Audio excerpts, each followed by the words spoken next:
सविता जी लगातार घर में चल रही तैयारियां देख रही थी। दुर्गा देवी बहू पुनीता के घर खबर कर चुकी थी। पंकज अपने साले को लेने स्टेशन जाने वाला था और पुनीता धीमी चाल से अपना सामान पैक कर रही थी। उसकी आंखों से छलक रही निराशा सविता जी का दिल कचोट रही थी। ऐसा ही तो महसूस करती थी वो खुद भी जब दुर्गा देवी उन्हें मायके भेजती थी। आखिर एक बहू की भी तो कुछ ख्वाहिशें होती हैं। तभी शिखा कॉलेज से लौटी और उसे देखकर सविता जी का दिल और भी ज़्यादा घबरा गया। कल को मेरी बेटी भी तो किसी की बहू बनेगी, उसे भी अगर ऐसे हालात में मायके भेजा गया तो? नहीं, मैं ये अनर्थ नहीं होने दूंगी। इस बार बहू मायके नहीं जाएगी। मन में सोचते सोचते वो कब चीख उठी उन्हें एहसास तक नहीं था। समझ में तब आया जब पंकज, शिखा, पति सतीश जी, दुर्गा देवी और ससुर कल्याण जी सभी अपने काम छोड़कर उसका मुंह ताकने लगे। बहू पुनीता भी दरवाजे की ओर से अपनी सास सविता जी की और दादी सास दुर्गा देवी का चेहरा कातर निगाहों से देखने लगी। क्या बोल रही हो सविता बहू? क्यों नहीं जाएगी पुनीता बहू अपने मायके इस बार? तुम्हें नहीं पता है कि आज ही उसे डॉक्टर ने 15-20 दिन का आराम बताया है और मायके जाए बिना वो कैसे आराम कर पाएगी? दुर्गा देवी थोड़ा चिढ़े स्वर में बोली। माँ जी, आराम करना है तो यहीं कर लेगी, उसके लिए मायके भेजने की क्या जरूरत है? सविता ने हिम्मत दिखाते हुए कहा। दुर्गा देवी ने कुछ घूर कर अपनी बहू सविता को निहारा। अब इस गाय के मुंह में भी जुबान आ गई है, प्रत्यक्ष में बोली। इस बार पुनीता को मायके गए साल से ऊपर हो गया है। मैंने तो यही सोचा कि एक पंथ दो काज हो जाएंगे, पर भलाई का तो जमाना ही नहीं रहा है। अब तुम भी बहू वाली हो गई हो, अपनी चलानी है तो चलाओ। मुझे क्या? मुझे तो पुनीता बहू की चिंता थी तो समधिया ने फोन कर दिया। आखिर उसकी भी तो कुछ ख्वाहिशें हैं। दुर्गा देवी ने ब्रह्मास्त्र चला। वही तो कहना चाहती हूँ मैं।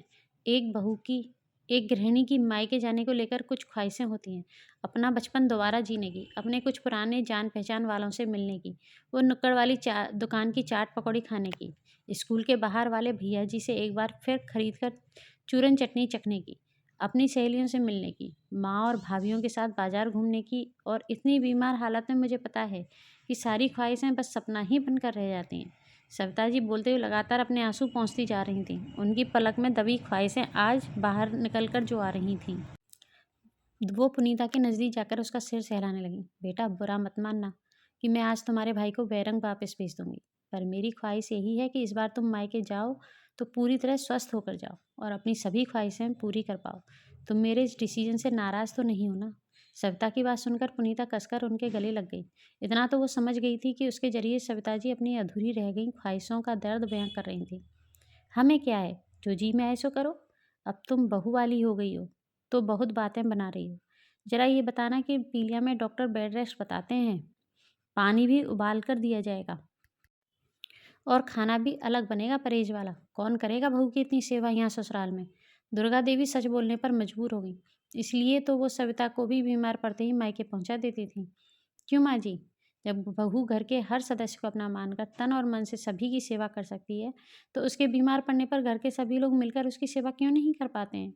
2 साल होने आए पुनीता की शादी को, आज तक उसने किसी को शिकायत का मौका नहीं दिया है। साल भर से मायके भी इसलिए नहीं जा सकी कि पहले पंकज को बुखार आ गया और फिर बाद में शिखा स्कूटी से गिरकर अपनी टांग तोड़वा बैठी। शिखा की बाथरूम तक में मदद की है पुनीता ने, तो आज शिखा अपनी भाभी की मदद करने से पीछे क्यों हटेगी भला? सविता जी ने जब तर्क दिया तो घर के सभी सदस्य पुनीता की सहायता के लिए तत्पर दिखे। क्यों नहीं मम्मी, मैं तो भाभी का वो सहारा कभी नहीं भूल सकती। नन्हे आरब को संभालने का जिम्मा आज से मेरा। शिखा ने फौरन ड्यूटी संभाल ली। बहू के लिए कच्चे पपीते मैं लेकर आऊँगा हर रोज। अम्मा एक देसी दवा बनाती थी घर में पीलिया की। रोज़ दवा बनाकर बहू को निराहार देने का काम मेरा, और फिर उसे बचे पपीते की सब्जी बनाकर उसे खिलाना तुम्हारी जिम्मेदारी होगी सविता। सतीश जी ने अपना चश्मा ठीक करते बोले। बड़ा आया देशी दवा बनाने वाला। कुछ गड़बड़ कर दी तो फ़ायदे की जगह नुकसान और कर जाएगी। पपीते लाकर मुझे देना, दवा मैं अपने हाथों से बनाऊंगी। दुर्गा देवी ने पैंतरा बदल दिया। आखिर वो भी घर की बदलती हवाओं का रुख भांप गई थी। फ्रेंड्स, जब एक पत्नी, एक बहू सबका परेशानियों में उसका सहारा बन सकती है, तो उसकी परेशानी में कोई उसका सहारा क्यों नहीं बन सकता? इस बारे में आपके क्या विचार हैं, हमें कमेंट बॉक्स में ज़रूर बताइएगा। कहानी पसंद आई हो तो इसे लाइक शेयर ज़रूर करें, चैनल सब्सक्राइब कर लें, बेल आइकन प्रेस कर लें, जिससे कि आपको आने वाली न्यू स्टोरी का नोटिफिकेशन मिल सके। Thank you. चटा थप्पड़ की गूंज इतनी तेज थी कि सुषमा जी सोते से जाग गईं। हड़बड़ाती हुई कमरे से बाहर आईं तो आरव सुबकते हुए दूध गटक रहा था और नैना एक और थप्पड़ मारने के लिए निशाना साधे बैठी हुई थी। सुषमा जी का कलेजा मुंह को आ गया। हाय नन्ही सी जान, इतना तेज थप्पड़, कुछ कहूँगी तो ये मुंह फुला लेगी। उल्टी की आवाज़ ने ध्यान तोड़ा। नालायक। नैना एक और थप्पड़ लगाने को ही तो सुषमा जी से रहा नहीं गया। भागकर नन्हे से आरव को गोद में उठा लिया। आपकी साड़ी गंदी हो जाएगी मम्मी जी, नैना थोड़ा सकचाकर बोली। होने दो, किराए की थोड़े ना है। मैं आरव के कपड़े बदलती हूँ, तुम तब तक यहाँ की सफाई कर दो, सुषमा जी ने जरा सख्ती से कहा तो नैना सहम गई। जब तक नैना सफाई करके अंदर गई, आरव कपड़े बदलवा कर दादी से चिपक कर सो रहा था। नैना सहमी सी सुषमा जी के पास बैठ गई और धीरे से बोली, सॉरी मम्मी जी। दरअसल सुषमा जी अभी कुछ दिनों पहले ही अपने बेटे बहू के पास शिफ्ट हुई हैं। पति को गुजरे 1 साल से ऊपर हो गया, पर पुश्तैनी घर छोड़कर आने को तैयार नहीं होती थी। इस बार उनकी तबीयत ज़्यादा खराब हो गई तो मयंक उन्हें जबरन यहाँ ले आया था। नैना को लग रहा था कि मम्मी जी नींद खराब हो जाने से नाराज़ हैं, पर सुषमा जी, बेटा यहाँ मेरे पास आकर बैठो, प्यार से नैना को बिठाकर समझाने लगी।